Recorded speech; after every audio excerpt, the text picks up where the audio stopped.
नाही, मला माफ करा, कोणी वैयक्तिक घेऊ नये, पण ती एकी अजून नाही आहे. म्हणजे एक छोटं एक्झाम्पल सांगतो, की एकाच वेळेला संजय लीला बन्साली साहेबांचा पद्मावत आणि अक्षय कुमारजींचा पॅडमॅन असे रिलीजच्या तारखा होत्या. पण मला प्रोफेशनलिझम कुठे जाणवलं, की त्यांनी सांगितलं तुम्ही पद्मावत रिलीज करा. सो एक आठवड्यात तुम्ही कलेक्शन करा. पुढचा वीक आम्ही लावतो. त्यामुळे ना ज्या चित्रपटाची ताकद असेल तो पुढचा वीक चालेल, ज्याची नसेल. पण तो इनिशियल ड्रॉ जो मिळणं म्हणतात, तो दोघांना मिळाला.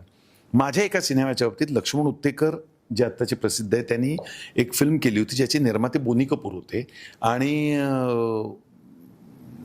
वीणा जामकर त्याच्यात, प्रतिमा जोशी, मी असे आम्ही त्याचे स्टारकास्ट होतो. लालबागची राणी चित्रपटाचं नाव. लक्ष्मण उत्तेकर डिरेक्टर होते. बोनी कपूर साहेबांचा फोन आला की अरे शिंदे भाई, अपनी फिल्म रिलीज हो रही है और उस टाइम 5 मराठी फिल्में हैं, 5.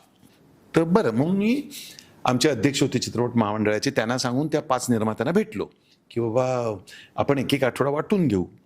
तर पहिला त्यांचा क्वेश्चन असा आला की काय तुम्ही त्या लोकांना हिंदीतल्या मदत करताय का? म्हटलं अजिबातच नाही. मी महाराष्ट्रीयन आहे, मराठी आहे, मला भाषेचा अभिमान आहे. फक्त म्हटलं व्यावसायिक आपण बघूया. इकडे तुम्ही आता हिंदी मराठी करू नका, तुमचे पण पैसे लागले त्यांचे. तर 2 निर्माते म्हणाले अशोकराव आपण मराठी माणसं आहोत, मी काय तारीख नाही बदलणार, कारण माझी फिल्म शोले आहे.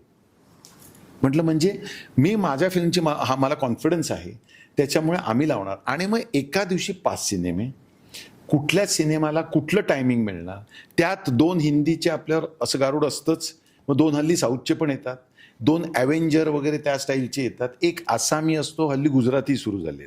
मग गैर काही नाही आहे, भोजपुरी तर असतातच. आता ह्याच्यात सगळ्यांना वाटून मग आमच्या वाट्याला कुठला आला तर सकाळी 7 वाजता, दुपारी 11, त्यांच्या संध्याकाळी 4 आणि रात्री 11. मग मला जे काही आपला एक प्रेक्षक वर्ग आहे ते फोन करून अशोकराव आज मुलं सगळ्यांना सुट्ट्या येतो, एक नॉर्मल शो नाही हो, 4 ऑड आहे, रात्री 11 ऑड आहे, सकाळी 7 ऑड आहे. मग ते परत क्लेश सुरू होतो की चांगली सीट मिळत नाहीये का. तर हे असं झाल्यामुळे आता हे जे एक आठवडा केलं असतं तर चॉईस मिळतो ना. त्यामुळे माझं वैयक्तिक मत आहे की आपण जोपर्यंत सिंडिकेट करून पिक्चर लावत नाही तोपर्यंत मराठीत बाहुबली बनणं अशक्य आहे.